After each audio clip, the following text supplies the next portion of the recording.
44 election writs returned. Governor-General sets date for House resumption. And a fallen policeman's family demanding justice.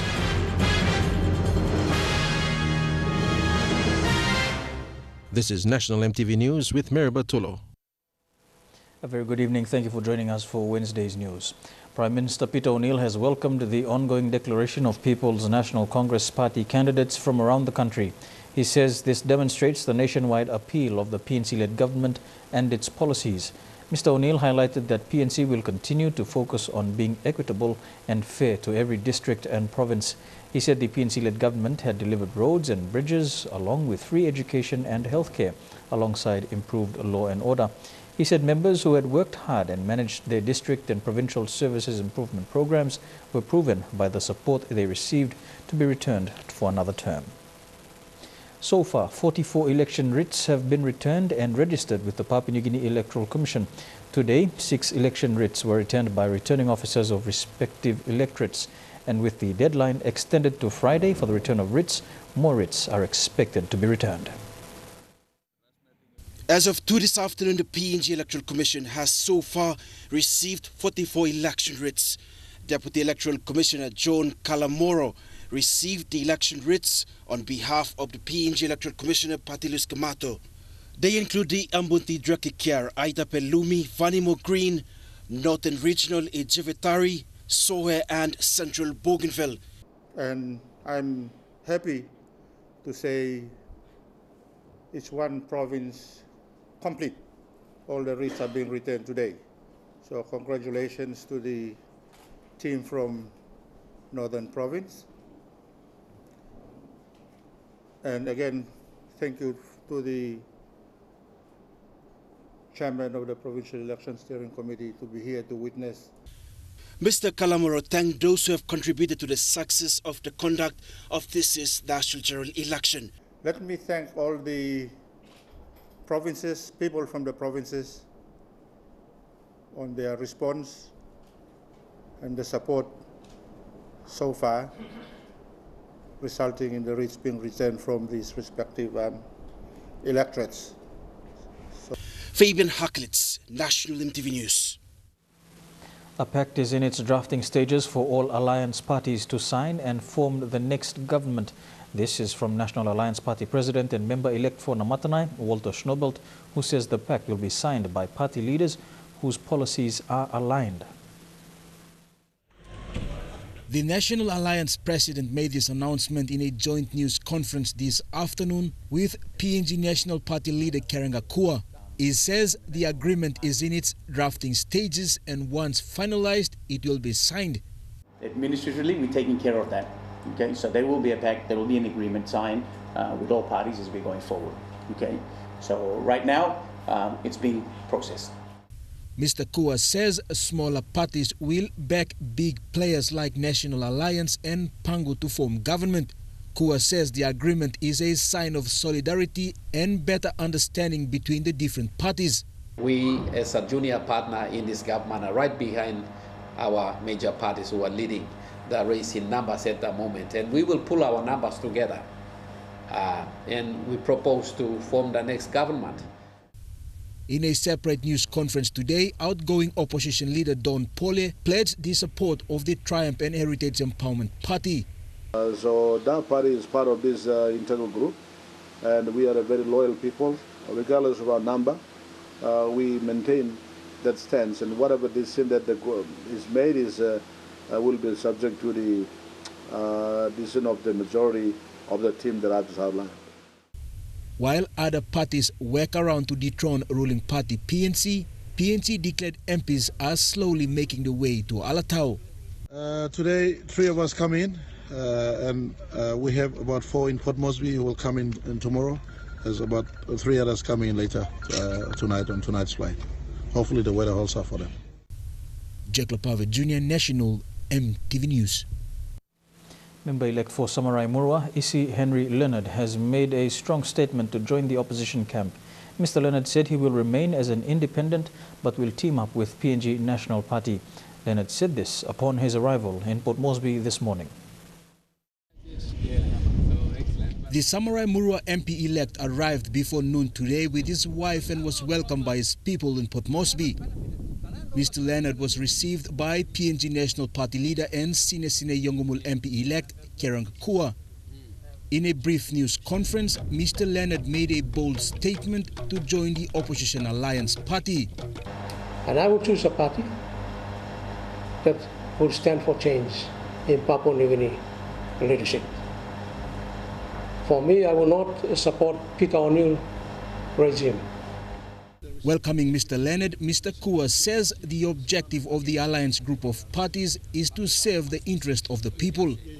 And I believe that those are the values that our party also, the values and also the national issues that our party has been passionately advocating. Leonard's pledge of allegiance has been welcomed by National Alliance President and member-elect for Namatanai, Walter Snobelt. We support and we're willing to work together to achieve a common good, which is put Papua New Guinea first, right? Put Papua New Guinea and its people first. Leonard ousted PNC candidate Gordon Wesley. Jack Lapavit Jr., National EMTV News. Triumph Heritage Empowerment Party leader Don Polio says 21 boxes from his own village were not counted. Mr. Polio cites that the returning officer has no powers to declare any boxes disputed outside of court. He therefore calls on the Electoral Commission to count these boxes. Whatever the dispute is, we do not know. I don't even have a copy of the dispute that any other candidates would have disputed my boxes or my polling booths or my village voters, village people's voters, or my own family voters. My wife voted for me in the rest house. My son voted for me in the rest house. We stood in the line as per the common roll was called and we voted. But those votes will never be counted because the returning officer decided in his own mind, outside of the legal process, outside of the dispute process, outside of the organic law process, outside of the Electoral Commission directive, that these ballot boxes are disputed and therefore it will not count. At the moment I'm leading with a very small margin of 400 votes. I normally don't lead with that kind of margin. I don't struggle to collect votes. Governor-General Grand Chief Sir Bob Dadai has called for Parliament to meet at 10 a.m. on Monday, the 31st of July 2017. The fixing of the time and date for Parliament to meet is done by the Governor-General by virtue of the powers conferred under Section 124 of the Constitution and Section 1 of the Organic Law on the calling of meetings of Parliament. This will be the first time Parliament shall meet after the 2017 National General Elections. Governor-elect for Northern Province Gary Jaffa is interested in forming the next government. He said this today at his first media conference after being re-elected as governor. Mr. Jaffa said he wants to work with like-minded people like Sam Basil, Keranga Kua and Dr. Alan Marat. Mr. Jaffa held his media conference in Port Mosby this morning. The leader of the People's Movement for Change party said his priority remains with the over 37,000 people of the Northern Province. And he said any decision he makes will be in their best interest. Let me assure the people of Papua New Guinea that I will continue speaking up on behalf of them, because their members might not be doing it, but someone needs to speak up on behalf of our people for their jobs, for their businesses, for their future, for their children. And I'm not going to stop doing that. When asked, Mr. Jaffa said he is aligning himself with those elected leaders who do not only talk the talk, but those who walk the talk as well. I'm willing to consider any organization that's going to form that is not this organization that we've had to endure for the last 5 years, let's say. Okay, National Alliance seems to be accumulating the numbers, so does Pangu. I'm looking at a coalition of these parties coming together and saying, look, here's what we want to do. The first agenda should be looking at rescuing our economy. It's in free fall at the moment. Second agenda should be to review our health and education because it's free, but the quality is not there at all in both instances. Third agenda, we must put in place ICAC. Fourth agenda, let's table all those inquiries, SABL, finance inquiry, and let's work on those recommendations and let's send some of these crooks to jail. Mr. Jaffa said his next focus is on restructuring the Oro provincial administration. He said modernizing the public service machinery to bring about holistic change was vital. He said it would give public servants better wages and conditions, and it would also hold them accountable under performance indicator contracts. He said it is a system that is needed for progress to be achieved. He said a business arm has already been built to take ownership of all the province's land and will regulate the licensing and permitting of all the resource development sectors. Deli Waigeno, National EMTV News. Families of one of the police officers shot dead in Wabeg over the weekend have called for justice. Late Glenn Jimmy Golang from the Jiwaka province was shot dead last Saturday in Wabeg by supporters of one of the candidates contesting the Kandep open seat. Late Glenn and his comrade Alex Copper were shot dead, while a third officer, Matthew Kasap, was severely injured with bullet wounds and is currently receiving treatment in Port Mosby. Vasinata Yama files this report.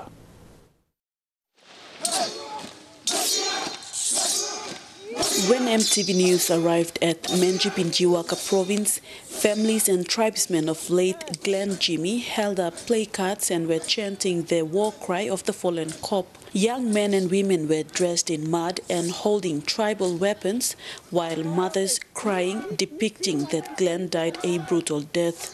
Spokesperson Nicholas Kuman says the people of Jiwaka demands explanation from the two candidates involved, Don Polio and Alfred Manasseh, including Enga provincial government and the national government, on the shooting of the corpse. The perpetrators are brought to justice.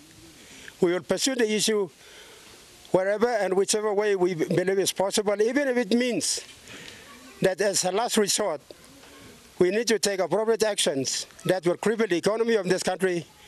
We are prepared to take that step and do it. Late constables Glenn and Alex Copper were shot dead by the supporters of a candidate from the Kandep open seat.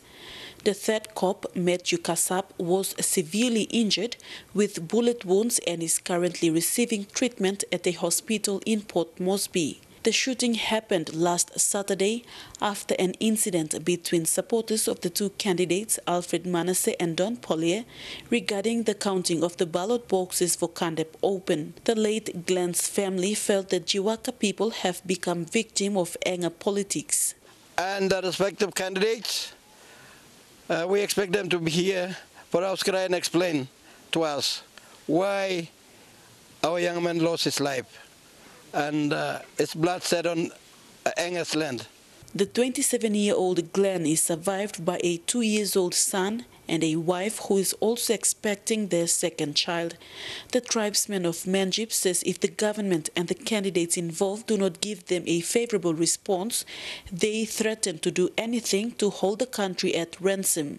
One way is to block the National Highlands Highway since they live along the main highway.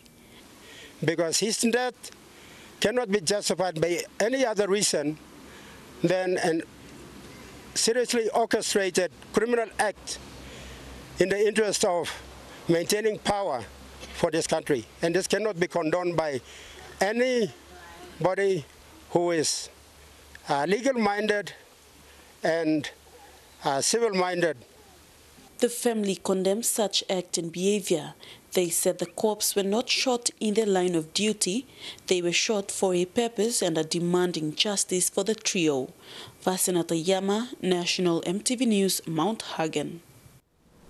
Kagamuga International Airport will close for an indefinite period until a sit-in protest in Mount Hagen stops. Supporters of 12 candidates from the Hagen open seat staged a sit-in protest at Kagamuga Airport since Sunday after the declaration of William Duma as member-elect for Hagen Open. The supporters demanded for the returning officer, Paul Goimba, and the Electoral Commission to recount 28 remaining ballot boxes. Flights in and out of Mount Hagen City has been cancelled since Sunday morning. Angry supporters of the 12 candidates also poured engine oil on the runway to make it difficult for planes to take off or land. Business houses, schools and all the shops in the city were closed since Monday in fear of violence.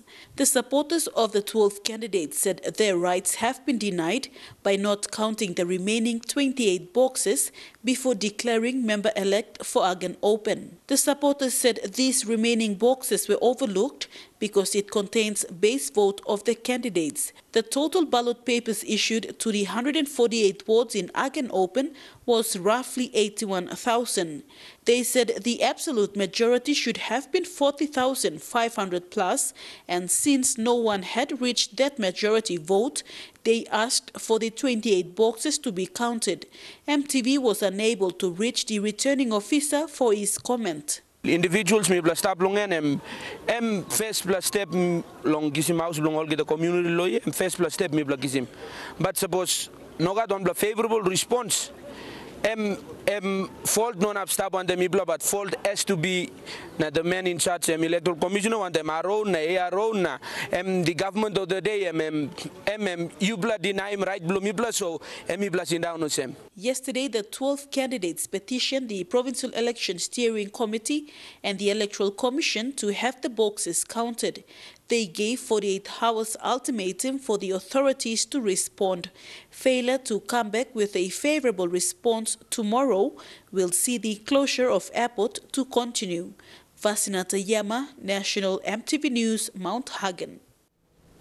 Airline operators have suspended their flight services into Mount Hagen's Kagamoga Airport. PNG Air Chief Commercial Officer Paul Abbott told EMTV News the election situation in Mount Hagen has caused the disruption of flight operations. Mr. Abbott says PNG Air is assisting passengers who have been affected by the disruption, being given the option to reroute their bookings without any fees required. Elimination for Mosby Northeast has been suspended after elimination number 21 and 22 at 3:30 p.m. this afternoon. This comes after the delay in payment of meal allowances for counting officials. They have called on the Electoral Commission to sort out their allowances before counting will resume. The officials have vacated the counting venue, demanding the Electoral Commission officials bring their allowances. Acting Returning Officer Billy George advised that they will receive their allowances shortly. Meanwhile, they are gathering outside the Sir John Guy Stadium, awaiting a response from the Electoral Commission. Joe Lera has retained his seat as regional member for Bougainville. Following the elimination of former ABG House of Representatives Speaker Andrew Miriki earlier today, Mr. Lera polled 39,912 votes, 2,000 more than the required absolute majority of 37,304. Mr. Lera was officially declared at Hujana Hall just after 2 p.m. Bougainville time. This will be his second term. With Lera's declaration as regional member for Bougainville, this brings to an end the formal election process in the autonomous region. Now, Bougainville's elected members for the next parliament are Joe Lera for Bougainville Regional, William Nakin for North Bougainville, Father Simon Dumarino for Central Bougainville, and Timothy Masiu for South Bougainville. You're watching National EMTV News. When we return, more election updates. Stay tuned.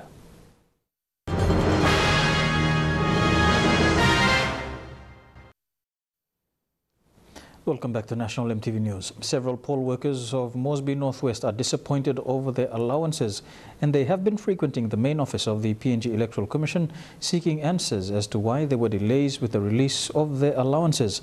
However, last Friday, the Electoral Commissioner issued specific instructions for the processing of allowances to all poll workers. As of Friday last week, payments for the 65 of the 89 electorates were released. Go inside long. Counting na, mibla presiding officer should stop na, proceed to go long, counting na, declare him nogat. All put him one dog go inside na, put him list, narlai go na, mibla presiding officer suppose law, day one come now lo, ksim money law, meal allowance, risk allowance, counting mibla no, ksim na, mibla stops outside now. Why na tubla assistant blow for Mosby Northwest make him mosem. Mibla got contract form where mibla by ksim this la money. Electoral commissions. So mibla continue to come. Every morning, every afternoon, we sit down here morning, you can have 6 o'clock, we go house now. Some plenty missed out. Maybe so slow, maybe sign what they more finish. Some people, maybe walk. Maybe start with a chance, maybe work in this Lily volunteer work here. I'm helping maybe family now, maybe survive for a day. We take a look now at counting from across the country, and we begin in the National Capital District. For the NCD regional seat after elimination 14, Poes Pakop is in the lead, 39,583. Andy Bauer, 19,513. Michael Kandiu, 16,564. To counting for Mosby Northwest after exclusion 31, Semekere Morauta 11,630, Joe Tonde 7,997, Lohia Samuel 7,977. To counting for Mosby Northeast after elimination 22, Labi Amayu 8,291, John Kaupa 6,986, and Andrew Mald 6,859. To counting for Central Province and for the Central Regional seat after exclusion number 18, Robert Aga Robert 27,199, Kila Hauda 23,593, Rufina Peter 18,913. To counting for Kairukuhiri Open after exclusion 19, Peter Isoaimo 14,357, Paru Aihi 11,108, Stephen Manai 7,362.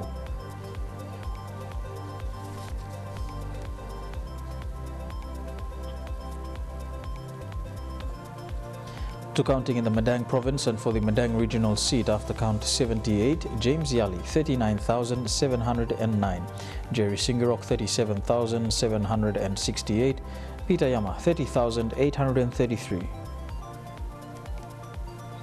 To counting for Madang Open after exclusion number 20, Brian Kramer 17,455, Nixon Duban 11,283, Bukamalai 4,319.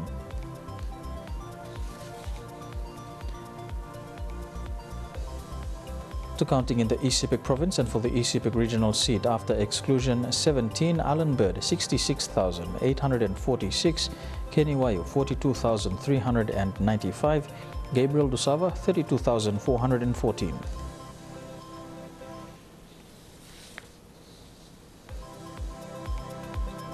To counting in the Eastern Highlands province and for Daulo Open after exclusion 38, Pogio Gate 6,414, Ekime Gorosaho 4,907, Henry Bagme 4,136.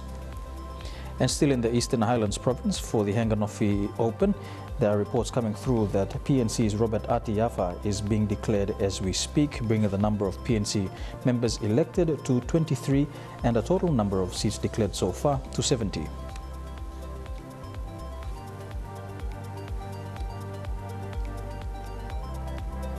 To counting in the Simbu province and for Gumini Open after exclusion 46, Nick Kuman 13,371, Dawa Lucas 13,136, Michael Kale 7,172.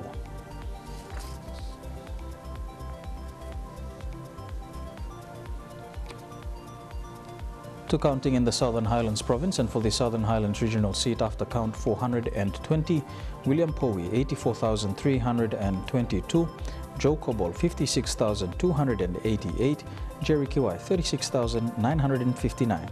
According to counting officials, primary counting for the regional seat has been completed today.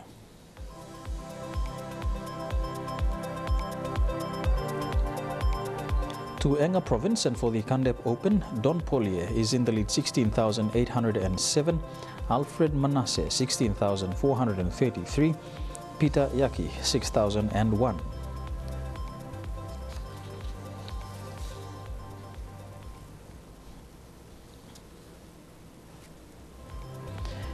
And now we take a look at how the political parties fare as of 6 p.m. this evening. The PNC has moved up to 23 with the latest addition of Robert Ati Jaffa for Hanganofi. The National Alliance has 11 declared members. Pangu Party has 8 declared members. The People's Progress Party have 4 members declared in the next parliament. 6 independents have been declared and the rest all add up to 18. So a total of 70 members declared for the next parliament as of 6 p.m. this evening.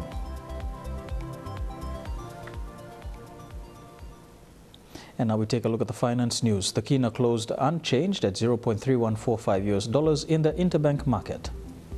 At Bank South Pacific, your Kina was buying $0.307, $0.3837 Australian dollars, $0.2606 euro, and 34.03 Japanese yen. Looking at commodity prices at New York close, copper closed higher while gold is trading lower. Coffee and cocoa closed the day lower. Palm oil and crude oil closed higher. Crude oil is trading higher. And on the stock markets, the Dow Jones closed 100 points higher, the ASX 50 points higher, and the All Ordinaries 48 points higher. Here with National EMTV News, we'll have more after these messages. Stay tuned.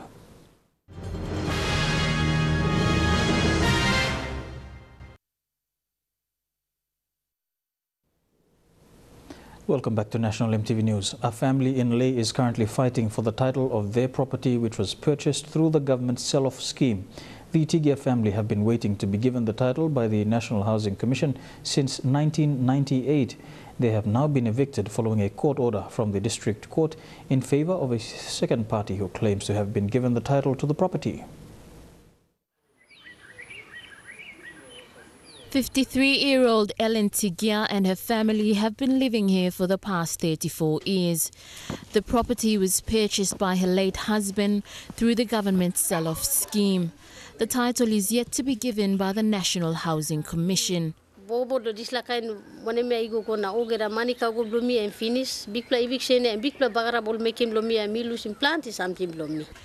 Friday, she was served an eviction notice to move out on Tuesday. The Tigia's court battle began in 2008. September 2008. He come now. Whilst waiting for the title transfer, they were served the first eviction notice. First eviction all working law, December 2016, yeah. Big plus something. Oh, cut him down, get something. Ellen Tigia's daughter Seneng has been following up on this case. Compiling legal documents, she sought help from the provincial NHC office. Mi plek just yogata something penis come na mi pla shopping penis. We don't know what to do now.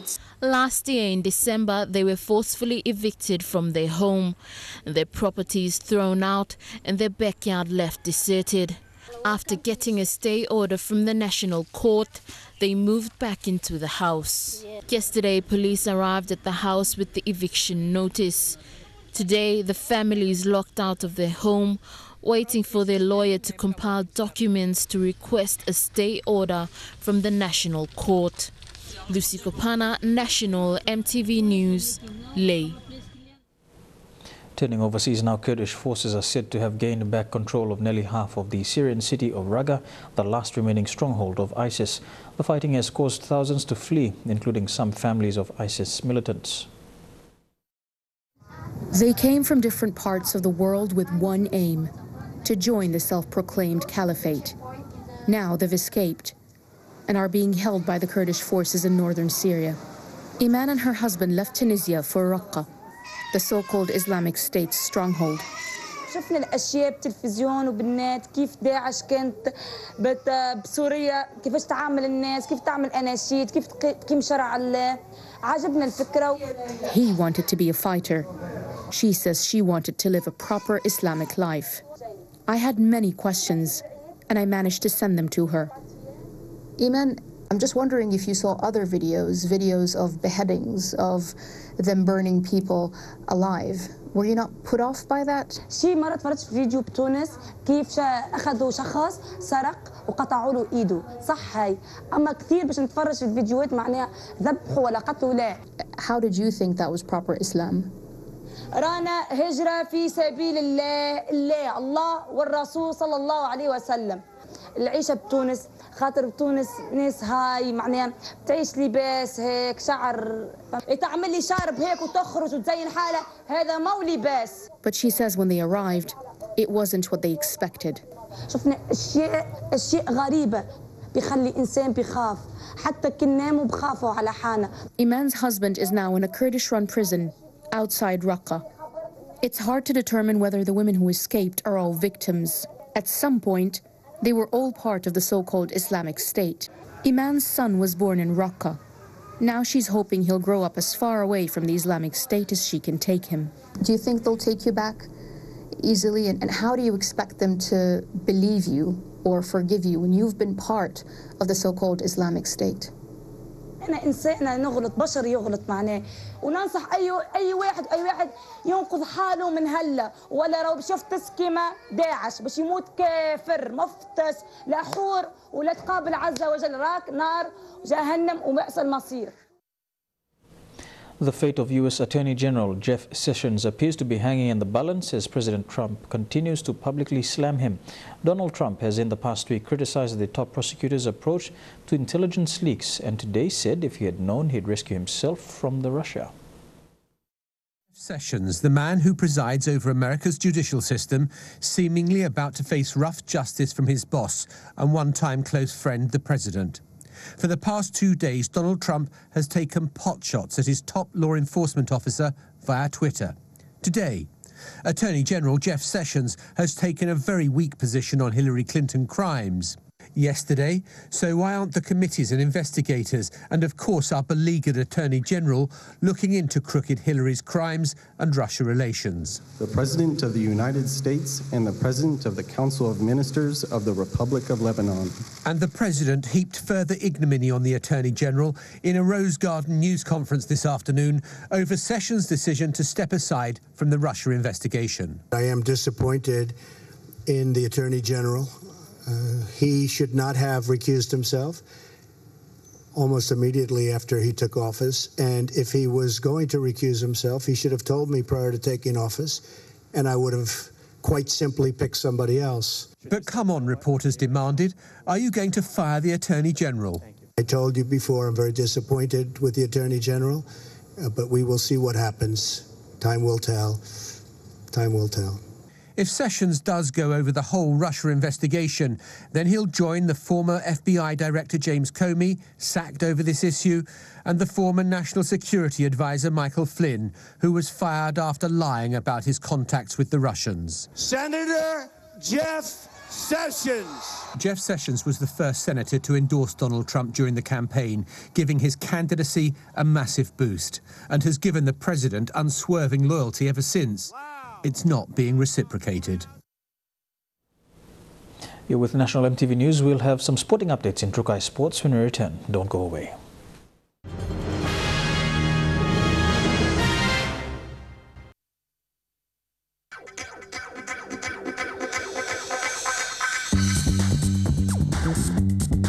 Toco Sports.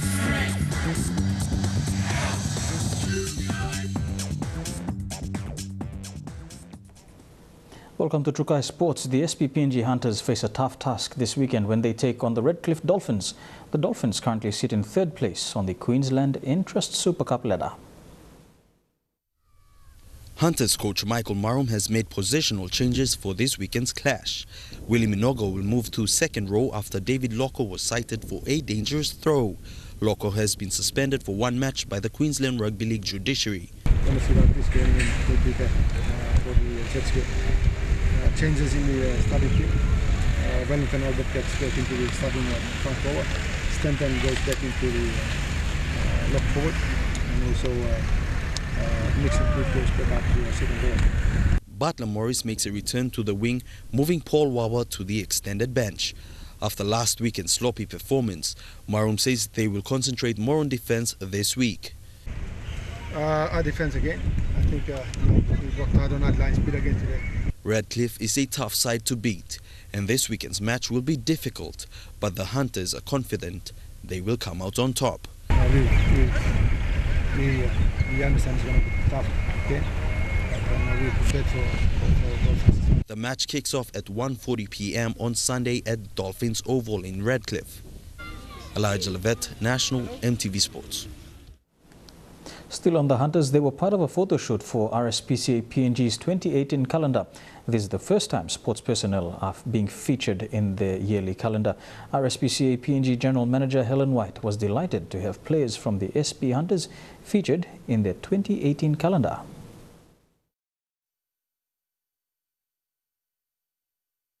We want to promote people to come and adopt an animal and look after it, and these guys have been absolutely wonderful. Plus, they signed a shirt for me. We've got a fundraiser coming up on the 19th of August, a trivia night at the Crown Plaza, and this is going to be framed and auctioned off on the night, so that all the funds from this as well will go towards all our programs. And I think seeing as the hunters are so big in Australia as well, I'm going to try and talk to a friend of mine and see whether we can get them sold in cans as well, seeing as you guys go down there. So yes, 1,300 calendars, so get in quick folks. We hope they're going to be ready by the beginning of October. To be part of the good initiative that they come up with, like they said, they don't even get any support or funds from people and stuff like that. So with the involvement of us, we got big follow-up from people out there, and with the help, us now putting us on the calendar and stuff like that, that they know that we are involved. At least we have some support coming in to help them out there. Toco Sports continues after the break with Sustainable Development Goal champions to attend the Bougainville Community Rugby Festival. Stay tuned.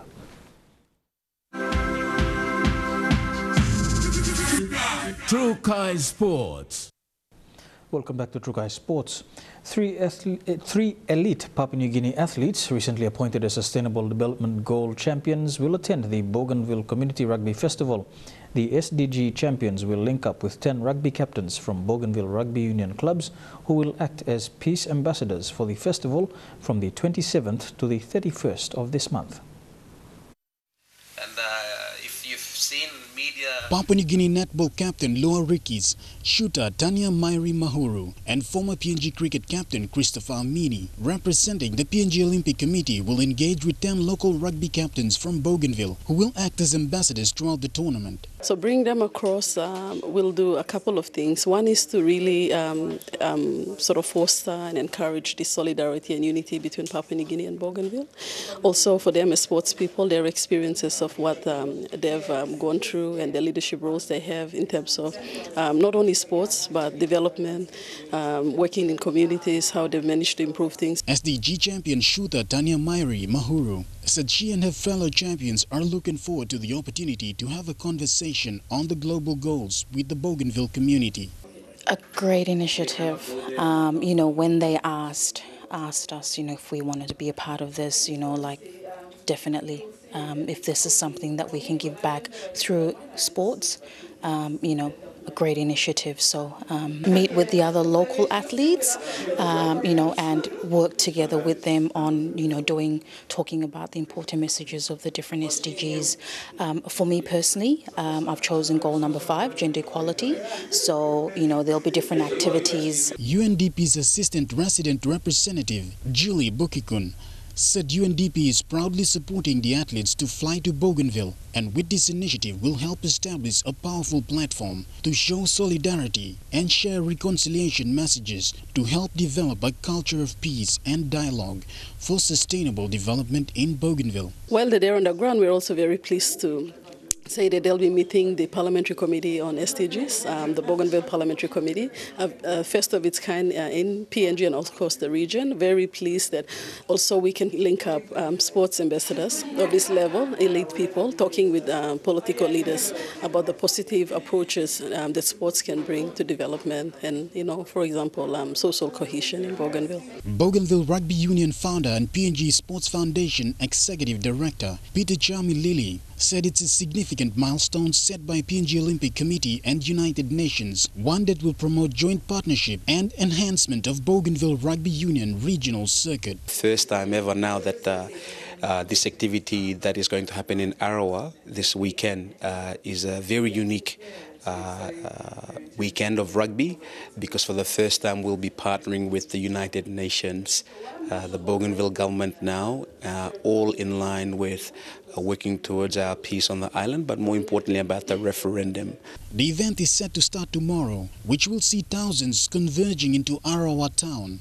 Quite excited about this partnership, and you're seeing the whole of North Bougainville, all the clubs from North Bougainville, all converging into Arawa town this coming weekend. Shane Saroya, National EMTV Sports. The Fuzzy Wuzzy Nines tournament has been deferred yet again, the latest deferral due to the national general elections. The Fuzzy Wuzzy Rugby League Nines tournament will be held at the National Football Stadium. The tournament is part of other activities that will take place during the Kokoda Track's 75th anniversary celebrations. Other activities include a corporate dinner, an endurance marathon on the Kokoda track, and a cultural show. We're trying to put all these three events together in also commemorating the 75th, but also celebrating our independence as a country. So far, 5 teams have registered for the 9th tournament. A total of 24 teams are expected to take part. Southern Confederate Director Gwaibo Mairi says they will field a team at the tournament. Another interesting event that will take place is the Endurance Marathon. Contestants will run along the Kokoda track from the 9th to the 10th of September. It's a 24-hour challenge. Kokoda Track Central Secretariat Chairman Philip Batia says they are looking forward to the anniversary celebrations. We're supporting this program because we believe that Kokoda Track is a way forward for us. We believe that Kokoda Track is iconic, and Kokoda Track is becoming world heritage. The celebrations kick off on the 2nd of September with a corporate dinner at Gateway Hotel. Then the exciting endurance marathon on the 9th and 10th on the Kokoda track, followed by the Fuzzy Wuzzy 9th tournament from the 11th to the 15th of September. The celebrations will end with a cultural show on Independence Day. Elijah Levet, National EMTV Sports. And that ends Toco Sports. Up next, the weather details for Thursday. Stay with us. Toco Sports.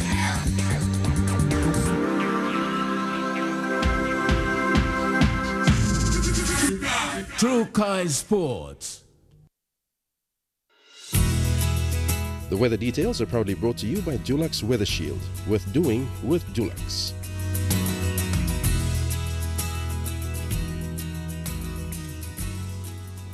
A quick look at the weather, and for the Momasa region, thundery showers expected in Lae, Wewak and Vanimo. Rain and cloudy weather in Madang, some showers expected in Wau. A top temperature of 30.